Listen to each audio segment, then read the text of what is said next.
Саламатсыздарбы? Бүгүнкү сабагыбыздын темасы Google Classroom'da суроону тест менен даярдоо. Ал үчүн өзүбүздүн Google'дагы Classroom'га киребиз. Андан кийин задание дегенди тандайбыз. Бул жерден создать дегенди басабыз дагы, заданиясы тестон дегенди тандайбыз. Тандаганыбызда ушундай болуп чыгат.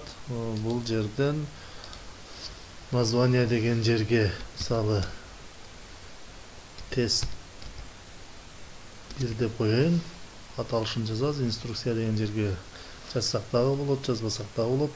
Андан кийин бул жерден добавить дегенди бастырып, бул жактан файлдарды жүктөсөк болот, мурдагыдай эле.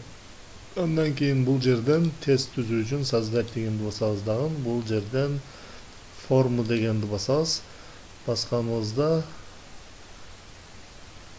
бизге ушундай болуп жүктөлөт. Бул жерден ушуну басабыз дагы. Бассак бизге ушундай бет ачылат. Бул жерде тесттин аталышын жазабыз. Мисалы бул жерге аталышын жазуу үчүн ушу жерди басабыз дагы. Тест деп жазып коебуз. Андан кийин описание деген жерге мазмунун жазып койсок болот. Кыскача түшүндүрмө жазып койсок болот.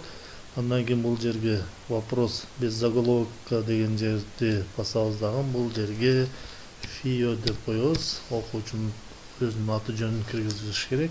Бул жактан один из списка дегенди басып туруп, текст строка дегенди тандайбыз. Себеби окуучу бул жерге өзүнүн жообун жазыш керек. Андан кийин бул жерден обязательный вопрос дегенди жандырып коебуз. Себеби окуучу сөзсүз түрдө өзүнүн аты жөнүн жазуу керек.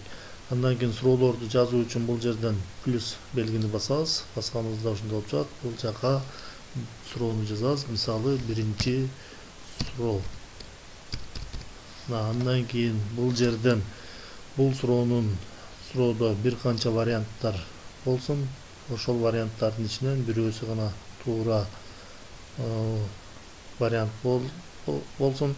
Ошондо биз бул жактан один из списка дегенди тандайбыз. Бул жерде вариант 1, кийинки вариантты кошуу үчүн добавить вариант иди дегенди басабыз. Экинчи вариант, үчүнчү вариант.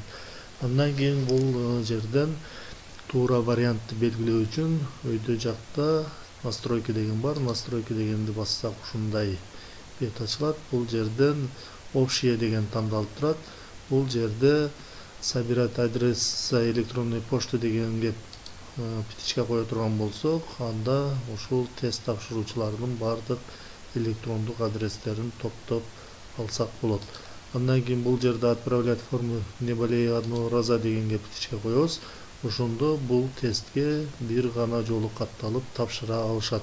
Кайра катталганга мүмкүнчүлүк болбойт. Бир аккаунт менен бир эле жолу катталганга мүмкүнчүлүк болот. Андан кийин бул жерден тест деген басабыз. Басып туруп бул жерде тест дегенди жандырып коебуз. Жандырганыбызда бул жактар активдүү болот. Андан кийин показать оценку сразу после отправки формы дегенге птичка коюлган боюнча кылат. Себеби жооп берип, жоопту жөнөткөндө сразу өзүнүн баасын көрөт. Андан кийин төмөн жакта туура эмес жана туура жоопторду көрүү колдонуучуга көрүүгө мүмкүнчүлүк болот. Эгер бул жерде птичка турган болсо, биз бул жердеги птичкаларды алып коебуз. Себеби тест тапшыруучу туура жана туура эмес жоопторду көрүүгө мүмкүнчүлүк болбойт. Себеби окуучулар бири-бирине кайсы жооп туура, кайсы жооп туура эмес экенин айтууга мүмкүнчүлүк болбой калат. Баллы за ответы дегенге птичка койсок, баллыны көргөнгө мүмкүнчүлүк болот. Андан кийин сохранить дегенди басабыз. Андан кийин бул жерде туура жоопту белгилөө үчүн ответы дегенди басабыз. Басып туруп, мисалы экинчи вариант туура болсо, ошого птичка коебуз. Бул жерден ушул жоопко балл коюу үчүн 1 деп коебуз. Андан кийин готово дегенди басабыз. Кийинки суроону жазуу үчүн плюс белгини басабыз. Кийинки экинчи суроодай болсун. Экинчи суроодо бир канча жооптор туура болсун. Бир канча жооптор туура болгон тестти киргизүү үчүн бул жерде один из списка дегенди басып туруп, Бул жерден несколько из списка дегенди тандайбыз. Андан кийин бул жерден вариант кошобуз. Мына 4 вариант кошоюн. Бул суроодо биринчи вариант менен үчүнчү вариант туура болсун. Туура жоопторду белгилөө үчүн бул жерден ответи дегенди басабыз. Биринчи вариантка птичка коебуз, үчүнчү вариантка птичка коебуз. Бул жерге бал коебуз. Мисалы, буга 2 бал коюп койсок болот. Андан кийин готово дегенди басабыз. Кийинки суроону жазуу үчүн дагы плюсту басабыз. Бул жерде үчүнчү суроо болсун. Үчүнчү суроо төмөнкүдөй болсун. Үчүнчү суроого окуучу өзүнүн ой пикирин жазуу керек болсун. Ал үчүн бул жерде один из списка дегенди басабыз. Басып туруп, бул жерден текст абзац дегенди тандайбыз. Тандаганыбызда окуучу бул жерге өзүнүн жообун жазат. Бул суроого бал койбой эле коелу, себеби окуучулар өздөрүнүн ой пикирин ар кандай деңгээлде жазышы мүмкүн. Биз ошол жоопторду окуп туруп, андан өзүбүздүн баабызды коебуз. Андан кийин кийинки суроону жазуу үчүн добавить вопрос дегенди басабыз. Кийинки сурообуз төмөнкүдөй болсун. Мисалы, номер 45-чи мисалды аткаргыла деп коелу. Окуучулар ушул 45-чи мисалды аткарып, өздөрүнүн дептериге сүрөткө тартып туруп, бул жака жүктөө керек. Бул жака жүктөө үчүн бул жерден один из списка дегенди басып туруп, загрузка файлов дегенди тандайбыз.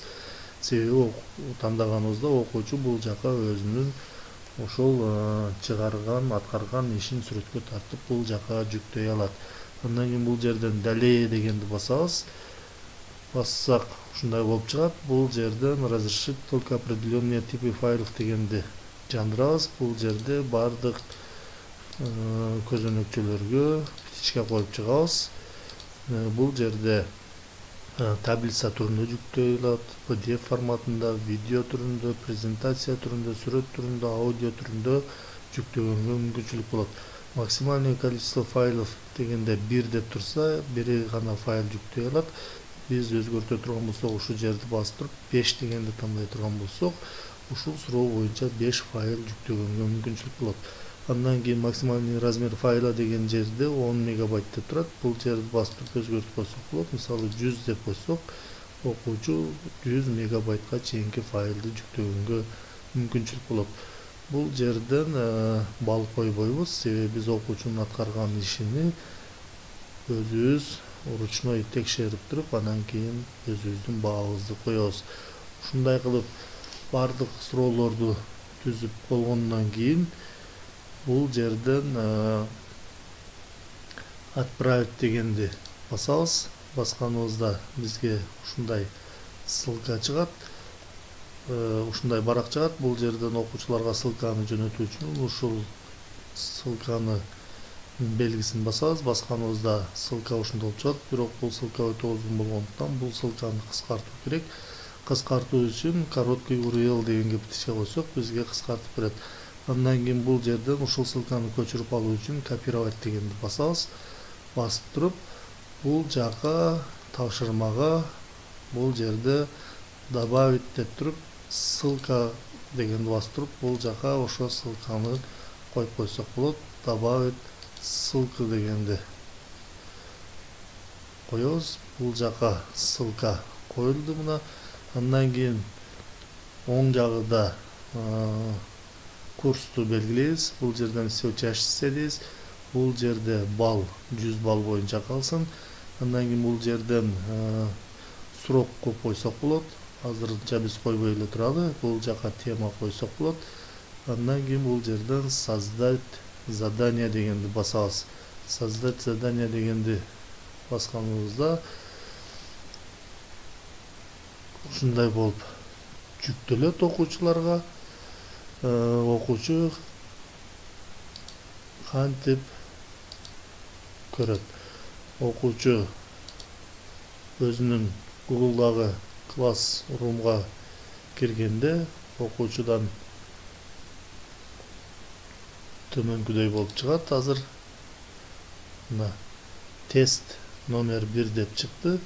Бул жерде все задания деген басса дагы бул жактан бардык тапшырмалар чыгат. Мына бул жерде тапшырган Мына ушу все задания дегенди басканда бул жактан тапшырмаларды ачат. Мына бул жерде назначение деп турат. Ал бул тапшырма боюнча тапшыра элек. Окуучу тапшыруу үчүн ушуну басат. Мисалы бул жерден азыр окуучу ушу тесттен өтүү үчүн ушуну басат. Басканда ушундай болуп чыгат окуучудан. Бул жерде тест дегенди басса окуучудан ушундай болуп чыгат. Бул жактан биз ссылка койгонбуз. Мисалы ссылка аркылуу кирсе дагы болот окуучу. Азыр мен бул жерден жаап туруп мына бул жерден ссылканы басса дагы эле ошол тестке кирет. Мына бул жерден же мына тест дегенди басса дагы бул жака тест тапшыруу бөлүмүнө өтөт. Бул жерге өзүнүн аты жөнүн жазат.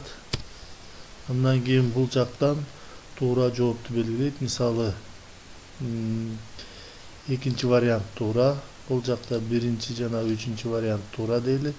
Бул жерде өзүнүн окуучу жообун жазды. Андан кийин бул жака кандайдыр бир файлды жүктөө, өзүнүн ошол аткарган 45 мисалды аткарып дептерге сүрөткө тартып бул жака жүктөө үчүн добавить файл дегенди басат. Бул жактан выбрать файлы настройство деп туруп өзүнүн файлын тандап бул жака жүктөйт. Мисалы ушуну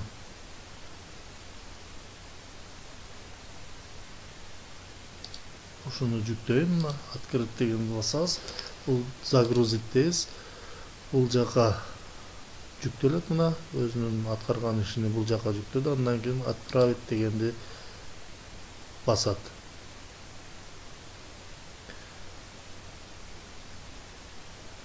Отправить дегенди басканда ушундай болуп чыгат. Өзүнүн баллын көрүү үчүн бул жерден посмотреть баллы деген басса бул жерден мына 3 баллдан 3 балл алыптыр.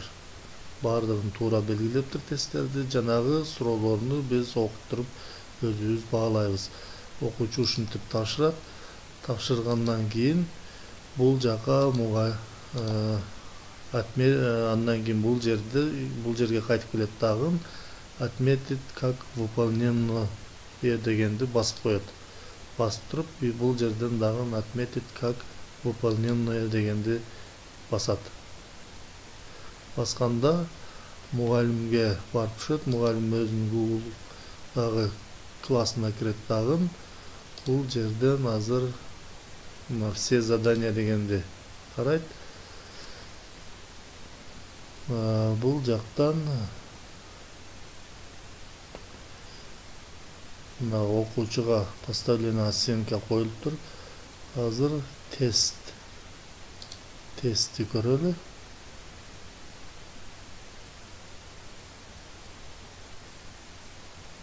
Мына тест номер 1 сдано деп келди. Мына тестти тапшырды. Мугалим көрүү үчүн ушу жерден сдано дегенди басат. Басканда ушундай болуп чыгат. Бул жерде окуучунун аткарган тестин көрүү үчүн мугалим ушу жерден тест дегенди басат. Басканда ушундай болуп жүктөлөт. Бул жерде оң тарапта төмөн жакта ручканын сүрөтү бар. Редактировать форму дегенди басабыз. Басып туруп бул жерден ответи дегенди басабыз. Мына ответи дегенди басканыбызда бул жерде окуучунун жыйынтыгы чыгат. Бул жерден отдельный пользователь дегенди басабыз. Бассак мына окуучунун аты жөнү, биринчи суроого туура жооп бериптир, экинчи суроого туура жооп бериптир, үчүнчү сурооду окуйбуз, көрөбүз. Эгерде туура эмес жооп берген болсо өзүбүздүн баабызды коебуз. Мисалы бул жерге 3кө жооп берген болсо 3 деп коебуз. Андан кийин бул жерде аткарган ишин көрөбүз. Көрүү үчүн ушуну басабыз. Бассак бизге бул жака окуучунун ишини жүктөп берет. Мына ушундай болуп чыгат. Мисалы чыккандан кийин биз бул ишти текшерип туруп, бул жерге өзүбүздүн баабызды коебуз. Мисалы 4кө жооп берген болсо 4 деп коебуз дагы. Андан кийин бул жерден сохранить дегенди басабыз. Сохранить дегенди баскандан кийин бул жака кайтып барабыз. Кайтып барып туруп, бул жерге окуучунун баасыны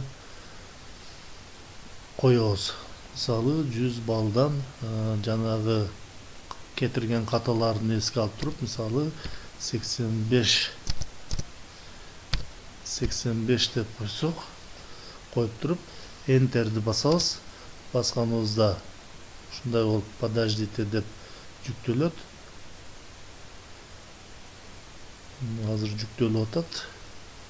Мына чернек болуп чернекке сакталды.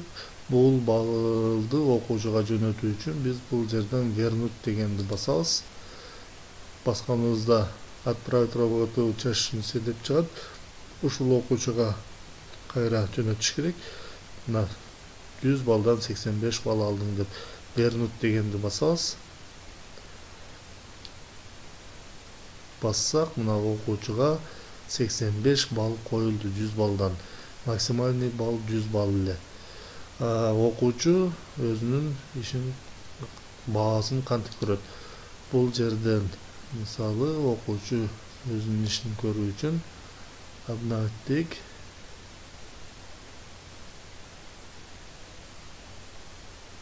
Мына тесттен окуучу 85 бал алды. Окуучу ушу жерден өзүнүн алган балыны көрөт. Кааласа бул жерге комментарий жазып коет. Эгерде туура эмес аткарган болсо, мугалим ушундай эле тартипте окуучуга ишини кайра жөнөтүп койсо дагы болот.